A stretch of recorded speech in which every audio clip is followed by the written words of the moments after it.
Engineering mathematics maxima and minima of two variables கண்டுபிடிக்கிறதுல maxima minima என்ன condition, sufficient condition என்ன, necessary condition என்னங்கிறது இதுக்கு முந்தின ஷார்ட்ஸில் கொடுத்துருக்கேன்.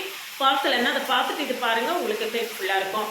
இன்ஜினியரிங் மேத்தமெட்டிக்ஸை பொறுத்த வரைக்கும் செக்ஷன் ஏவை நீங்கள் நல்லா தரவாக அட்டென்ட் பண்ணிட்டீங்க அப்படின்னு சொல்லி அப்படின்னா உங்களுடைய பாசிங் பர்சன்டேஜும் உங்களுடைய ஸ்கோரும் ரைஸ் ஆகும்.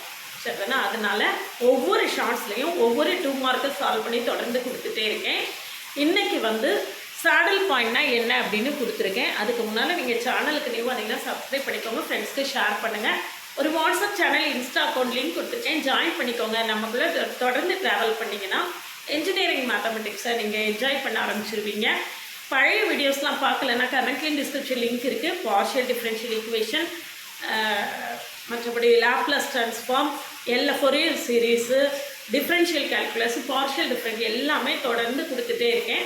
ப்ளேலிஸ்ட்டுக்கான லிங்க்கு கமெண்ட்டில் கொடுத்துருக்கேன். பார்த்துட்டு நீங்கள் எல்லாம் நோட்ஸ் எடுத்து வச்சுக்கோங்க. எக்ஸாம் டைமில் ரொம்பவே ஹெல்ப்ஃபுல்லாக இருக்கும். சேடல் பாயிண்ட்னா என்ன அப்படின்னு சொல்லியிருக்கேன். முதல்ல ∂f/∂x = 0ன்னு போட்டு பாயிண்ட்டை கண்டுபிடிச்சிக்கணும். அதே மாதிரி ∂f/∂y = 0ன்னு போட்டு பாயிண்ட்டை கண்டுபிடிக்கணும். இதில் A fxx, B fxy, Cங்கிறது fyy. இதில் AC - B² < 0ன்னு வந்துருச்சுன்னா அந்த பாயிண்ட்டு சேடல் பாயிண்ட் ஆயிரும். அதே மாதிரி AC - B² = 0ன்னு வந்துச்சுன்னா நம்மளால் மேக்ஸிமமா மினிமமா சேடல் பாயிண்ட்டாக எந்த கன்க்ளூஷனுமே பண்ண முடியாது. அதை தான் இன்கன்க்ளூசிவ் அப்படின்னு சொல்கிறோம். இது விஷயமா டீட்டெயில்டு வீடியோ சால்வ் பண்ணி ப்ளே பட்டனில் லிங்க் கொடுத்துருக்கேன், போய் பாருங்கள். ரொம்பவே உங்களுக்கு ஹெல்ப்ஃபுல்லாக.